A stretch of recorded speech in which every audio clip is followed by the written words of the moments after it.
Hey everybody, and welcome to another Ask Me Anything webinar. Um, Welcome as always. This is a space for people that are looking for advice. They're looking for inspiration, mentorship. They're looking for a sounding board, someone to still their wobbles. Um, I have a bunch of questions that I'm still am excited to get to. And I'm just making a call. Any new questions, anything else popping up, new people that want to jump in, feel free. As again, all of, you know, when I address questions, they're going to stay anonymous unless you're on the call and you're looking to jump in on the conversation.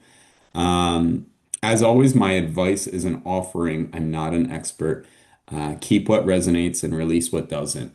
And listen into all of these webinars or recordings. Not only will they help you with your own circumstances, they will also help you see the broader view of what homeschooling and unschooling can look like. And that's kind of my favorite part. The more I know about your situation, the better. And I think we all know the format, but for those that might not, I'll address the needs of attendees if they've already submitted a question. Otherwise, I'll go with a submitted question, and I've been kind of working in order of submission. Generally, stay on mute until I open up for conversation. Finally, feel free to invite anyone that you think can benefit from this. And if you're looking for more one-on-one, kind of personalized problem solving and advice, feel free to reach out to me. So today, the next question in my queue is on PDA.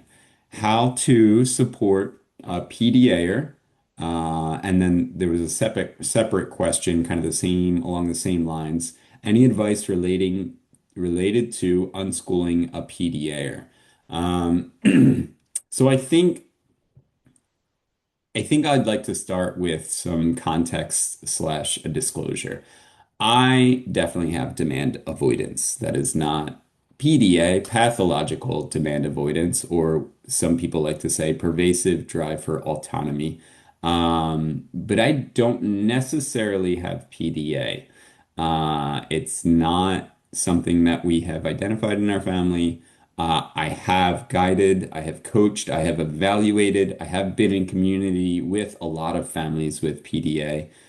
Again, I'm not an expert on this. And so that's, again, one thing that's really helpful about having a circle or, a place for people to, maybe on YouTube, you leave me a comment, or maybe you're replying in an email and saying, "Hey, I kind of disagree with this thing," and I'll share it on, the next Ask Me Anything that we have.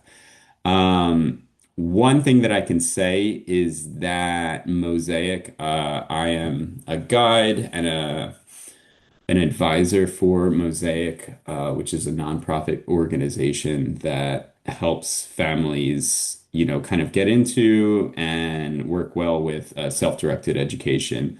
Um, they have a lot of families with PDA. It's just, kind of a hot topic. So this is not a plug per se. I'm just saying this is where I'm seeing it most actively discussed in my circles. They do have a membership and a 60-day free trial. So give it some thought. I'll leave it in the kind of the show notes or what have you, the description of the YouTube video. Um, so these two questions, how to support a PDAer and any advice relating to unschooling a PDAer. Without more specifics, I can offer what I can offer. Okay. So for many PDAers, unschooling is the only choice. And this was a great kind of quote, paraphrase quote from Amanda Diekman. Um, Yeah, it's just a really good grounding piece to think about. There are PDAers that can, make it work in school. And I'm currently reading a book by Laura Kirby, where she says something like 30%, can make it in school. But I mean, 70% is a lot that, it just doesn't work for them. Um, And then to think about school at home, which is kind of more generally traditionally homeschooling, that's going to mirror a lot of what school is and top-down hierarchy. So relaxed homeschooling, leaning into unschooling, unschooling might be the only choice for a lot of them. I think this is especially true if you're thinking about the whole person, the whole child. If you want someone kind of going through life whole, untraumatized, without burnout. Um, I think well, so I guess I'll jump back a little bit. PDA, it's not medically recognized. It's not like in the DSM. Um, Autism is, but a lot of people, so some people think that PDA is like kind of a profile of autism, and then other people believe that it's kind of disconnected, but maybe overlapping from autism. I'm not here to argue that either way. Um, Basically, what it is a person that is cannot take demands. Demands, they're not only something that for that child or that person are, frustrating. It's not like, oh, I just don't like that. Like there's a little friction in the environment. Literally, it activates their nervous system when a demand comes to them. And that demand can be from someone saying, do your homework, do this math lesson right now. A demand can also even come from inside themselves. Like, okay, I've been taking this, or I've done art today. Now I feel a need to do art tomorrow. Even though the child wants to do art, really loves art, feeling that demand again is activating their nervous system. So it's like high anxiety. And another way that I really love that I heard explained really well, again, back to a book that I'm currently reading by Laura Kirby. She said PDAers are adults in children's bodies. Um, and if we break that down a little bit, imagine yourself, imagine like, okay, we're adults. Imagine yourself in a child's body instantaneously, what have you lost? What agency have you lost? What are you not able to do by yourself? And how frustrating would that be? So think of that from that aspect. Um, and then it kind of makes, there's like a little deschooling kind of wrapped up in that. Why do we, by default, expect that young people have a lot less agency than adults? Why is that the norm? Um, so it makes us kind of question that as well. But again, it's not just in that scenario of us thinking of ourselves as, trapped in a young person's body. It's not just frustrating for them, it's literally activating their nervous system, and over long periods of time, it can be traumatizing. Okay. Which is why it leads to burnout and things like that. Okay. So how to support this? What I said was for many PDAers, unschooling is the only choice. Um, PDA life is based on consent. Um, and honestly, I feel like this feels like a universal goal. And it makes me think in the same way that disability, neurodivergent accommodations are generalizable to the larger population. And if you look into things like disability, you'll see um, you'll see this is largely true. Um, a really good book on this was Sitting Pretty. I can't remember the author right now. But just it really talks about the more that we can make life accessible to everybody or to one group, then actually we're opening the door for everybody. Um, yeah. What else?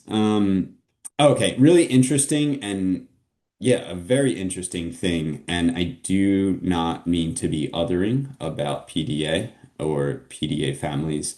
A very interesting thing is that PDA can be externalized or internalized. Externalized is it's like outward facing.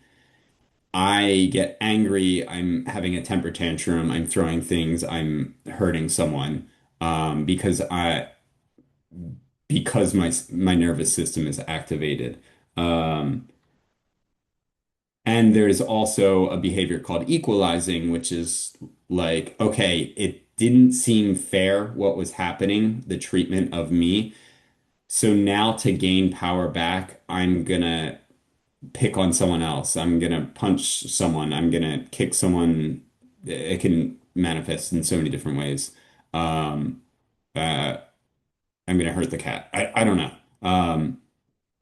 So that's externalized is you see it really. You can tell that this child has something going on, and they're struggling with it.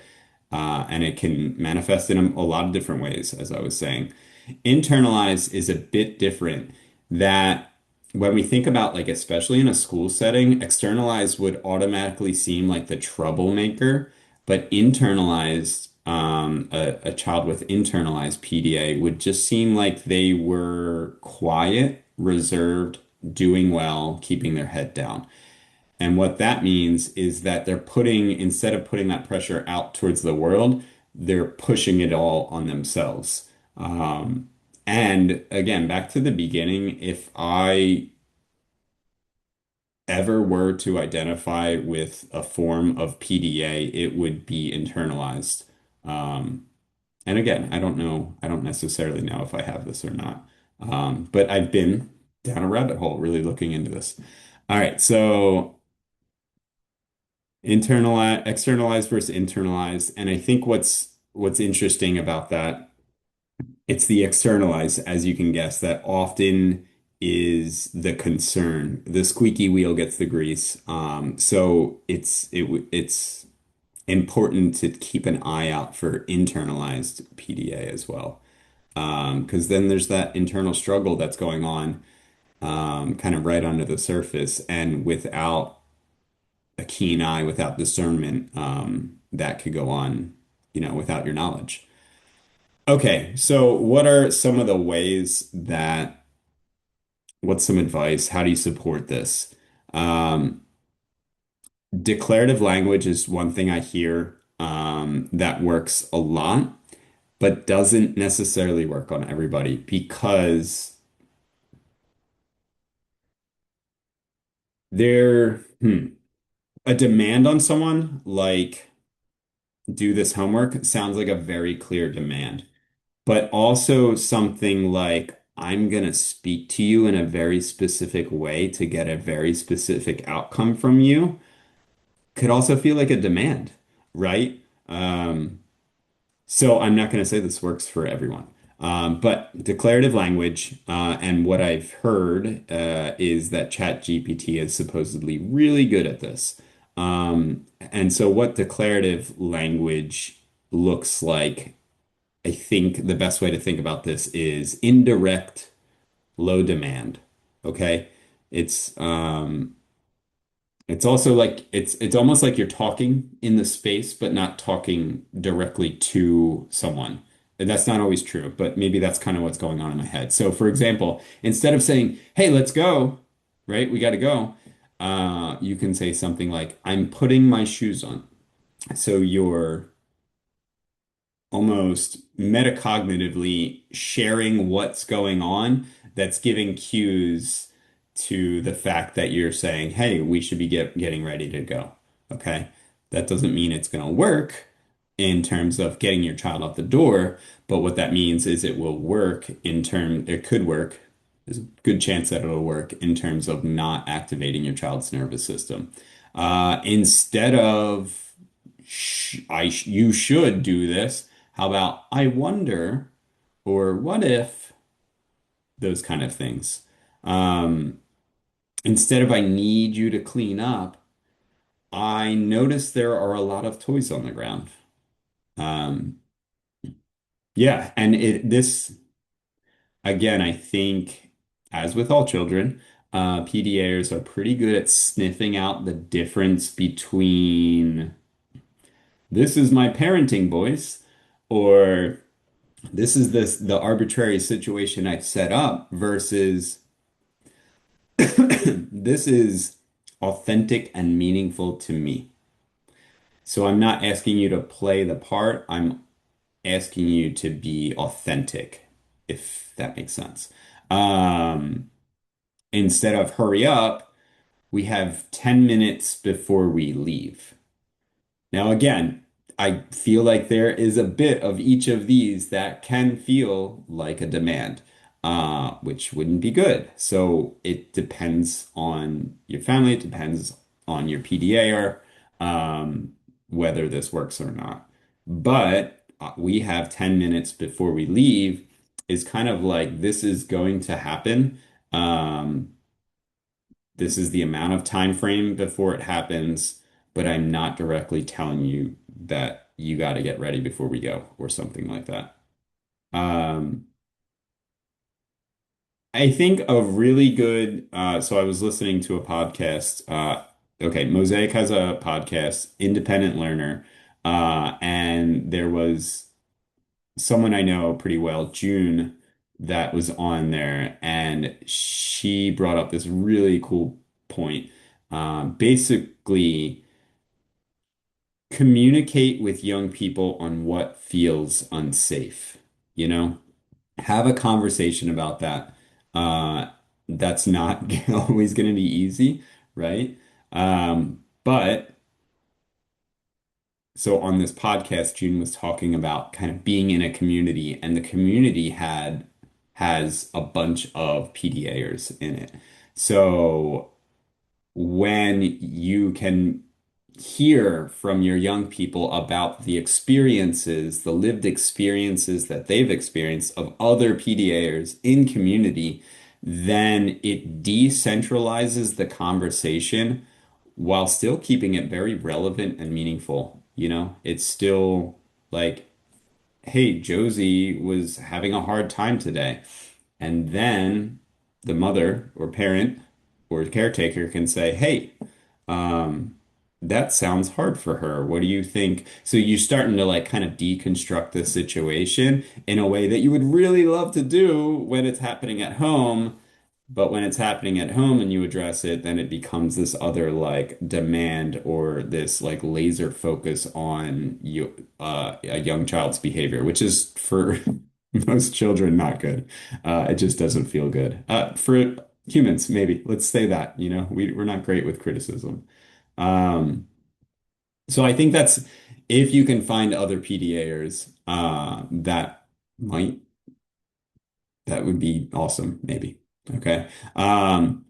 Doing your own work to rethink life. So whatever we're calling this, deschooling or just questioning, being curious. I think the reason that I'm saying this are is because what are your expectations for your young person's life and where they're going in life? And where do your expectations conflict with what your learner needs? You know, a really great example would be curriculum, right?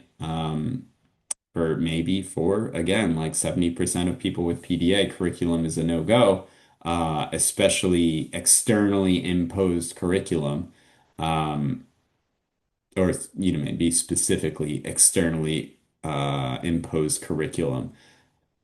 Um, but I think that this goes in other places, like, you know, what are your expectations in terms of what growth toward like you know, launching as a young person, you know, what does that look like? And where can you say why? You know, um, and when your young person has a certain path that they're going, when can you say why not?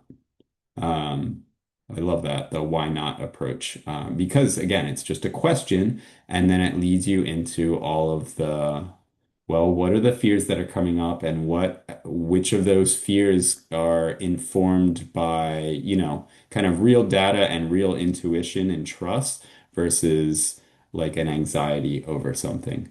Um, yeah. All right. Another one, living yourself as kind of a self-directed person, an unschooler. I recommend this for all unschooling parents, caretakers, for multiple reasons that I've mentioned, some of which I've mentioned before.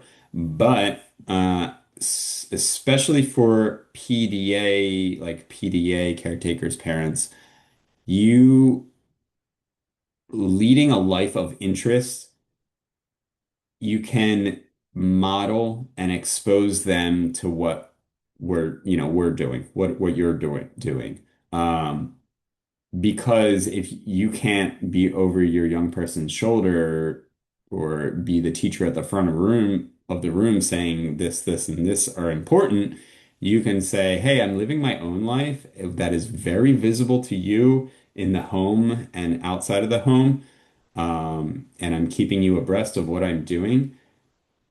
You're modeling kind of what you like a very human need to be interested in things and learn about things and need time for ourselves and different things like that. And so the teaching can happen that way in by example and through like the relationship that you have. Um, Again, this comes back to kind of talking out loud. Huh, I wonder why this isn't working. Even though maybe you wouldn't necessarily be saying that, but you're just including them on your kind of inner life. Or, I actually need some, I'm feeling a little burnout right now. I'm gonna go sit on the porch and feed the squirrels or, whatever is going on. Watch the wildlife. Or I feel like watching a movie right now. I wonder if anybody else is interested, something like that.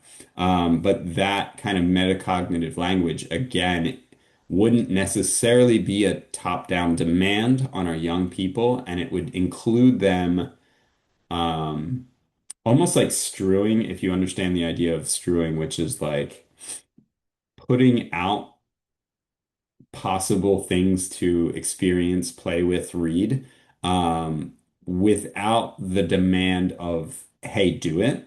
Um, and then strewing, though, to put a little asterisk by it, sometimes that feels like a demand to some PDAers. Because then it's like, well, what is expected of me now that this is here? Do I have to cover it? Do I have to do it completely? Even though I like art, now that my mom put out an art set, now it feels like a demand that I have to do it. And I think even whether, you're in a family with PDA or not, I think there is a bit like we all have a little bit of this demand avoidance. I've heard from and experienced from a lot of parents of like, I was going to empty the dishwasher and now you told me to empty the dishwasher and now, now I don't want to do it. Um, I think there's a very real and very human side to that. So what I was saying though is that, yeah, exposing them to different things that you're doing, if strewing works, awesome. But if not, and it might not, just living your life and trying to live a full life as well. And your full life will spill over into their lives naturally. Um, Talking out loud, metacognition that I said, but it all has to be authentic. And like I said before, like PDAers and children alike will kind of sniff out the inauthenticity of, well, dad's acting like you know, the ruler dad right now. So what does that mean about like how I have to act or how is that activating my nervous system right now? Um, Okay, and then I would also like to say really digging in deeper to visible learning. So I don't know if this applies to your situation or not, but I think like maybe you already understand this, but I think this does apply to everyone. Okay. Visible learning versus invisible learning. And I want to say, I'm just going to throw out like a number that I can't put any backing on, but I would say like 90%, 95% of learning that happens in humans is more on the invisible side. What that means is visible learning looks like, a worksheet. Visible learning looks like doing a project, um, giving a speech, attending a class, et cetera, et cetera. Invisible learning could look like anything other than that, like watching a YouTube video, playing Minecraft, digging outside, um, reading the same book 7 times. You'd be surprised how much learning happens from rereading the same things. Um, and so for visible learning, if you want to dig deeper into that, I highly recommend Frank Smith's book, The Book of Learning and Forgetting. It's a short book. It's, science backed, and it just really talks about how people learn. And yeah, I'm not going to go into it much more, but really good book. The Book of Learning and Forgetting. I think what also helps is being present and digging into the academics that are found in play and everyday activities. This really helped for me being a preschool teacher because I was supposed to tell parents what their children were learning. And I wasn't making any of it up, but it programmed me to be like, oh, they're running outside. That's large motor. Oh, they're running outside in a game of tag. So now there's rules around the play that they're doing. So that means there's a social aspect to it. They have a microscope and they're looking at trying to follow ants. Here's all this biological learning. Et cetera, et cetera. So it really helped program me to see the educational in the non-academic looking activities. Um, but if this is not your strong suit, I highly recommend going to the Facebook group. What is my unschooler learning when? Dot dot dot question mark. And I'll share that in the description of the YouTube video. Um, I'm not sure if it's an open or active group anymore. If it's not, because there's a few groups like this, you can still go into the group and just read through or search. But up to a point, and maybe again, it might still be live, is you could share like a picture or a description. Um, and then people would jump in with all of the educational activities that might be happening in that picture. So I think it's a really good exercise for our very academic looking minds. And especially if we want to, I mean, if we're thinking about appearances comparison, when our in-laws, when people at the park say, well, how is your child learning? You can jump right to all of these little like A, B, C, D, E, F. This is like kind of the academic or the educational check marks that are happening right now. Um, okay, a couple other things that came up. Being available for support, celebration, fun, flexibility. This is I understand how difficult this can be when living with someone with PDA, to kind of reprogram ourselves, put up, try to be like very specific in the behaviors that we have. But then on top of that, have extra room for support, celebration, fun, flexibility. Um, Whew, it's hard. I get it. I get it. But again, reading another book by Eliza Fricker, I believe that was her. She had great advice on this. If you can be fun and flexible and celebrate things, um, it makes it a less gloomy atmosphere. And even sometimes this little like needling of joking and can pull our young people, our PDAers, out of a funk sometimes. Even if you get that smile after like 3 minutes of joking, that you can tell like, okay, they understand what I'm saying. And all right, well, and then it feels like this connection piece that you might not have been feeling at all. It was like, I just had to leave them alone. But play, fun, flexibility opens up that door a bit.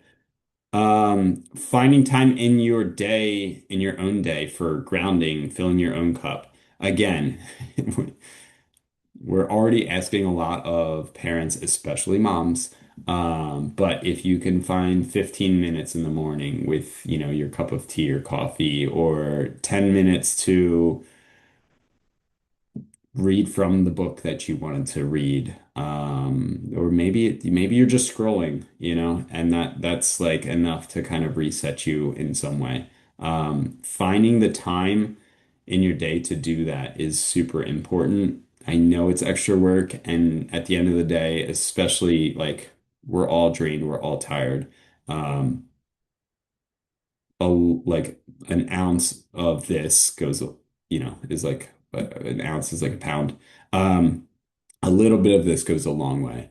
Um, and then still having grace for yourself when you don't follow through and it doesn't work out and you just needed to scroll on your phone and you stayed up late and et cetera, et cetera. But if when in doubt, or not when in doubt, when you can find time in your day for grounding, filling your own cup.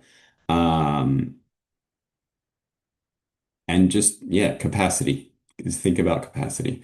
Um, Kristy Forbes has an awesome podcast, and I will be 100% honest. I have only listened to one episode.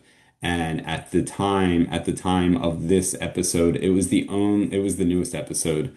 But basically it's almost like this very endearing, this very vulnerable letter to her audience. I'll share it in the show notes, but I can't recommend it enough to everyone, not just PDA families, but it's just like, hey, this is my experience. I'm not saying this is the experience of all PDAers or anyone else necessarily, but this is my experience and the how specific she goes into her own life and what sets her off and what doesn't, and how she copes and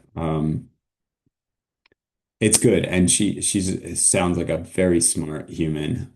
So she definitely breaks down her life, let's say. But aside from that letter, the reason that I wanted to listen to her podcast was because of all the kind of advice that she gives on PDA and all the conversation.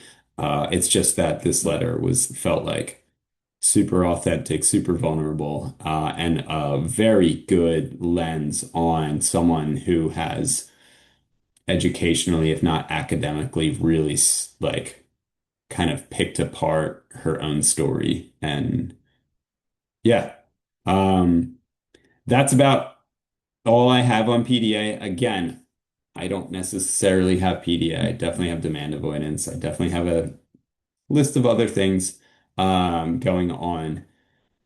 And I want to hear from you. If you have feedback on this, feel free to leave like a comment in YouTube. Feel free to send me an email, or reach out in the form, the Google form that I have that'll be shared as well, in the description, the YouTube description. Tell me if I'm off, or tell me if, what I'm saying resonates, or tell me if, you have a little bit more nuance to add to it. Because again, in community, I think that is the piece that really helps. If I'm the only one talking, it does feel kind of top down. But like I said, I'm not the expert. I just have experience. Um, I'm discerning, I see patterns pretty easily. And I like helping people. And I love people. Yeah. All right. Well, thank you so much. Hope you tuned in this time. And I'll see you next Wednesday. I'm sorry, next Thursday. All right. See you all.